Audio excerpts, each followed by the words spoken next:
Welcome to Solvetic, your channel to always learn technology easily. Below in the description, you will find useful links we used in this video.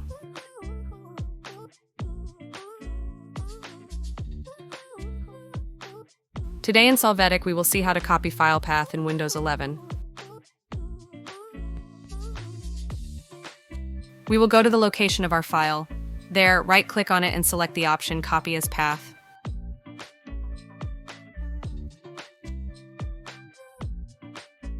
You can paste this path into a text editor to check it. Hey, remember to subscribe Solvetic channel.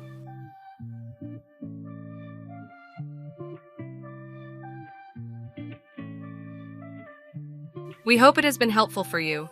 Here are links to watch more videos of your interest and subscribe to the Solvetic channel. Thank you.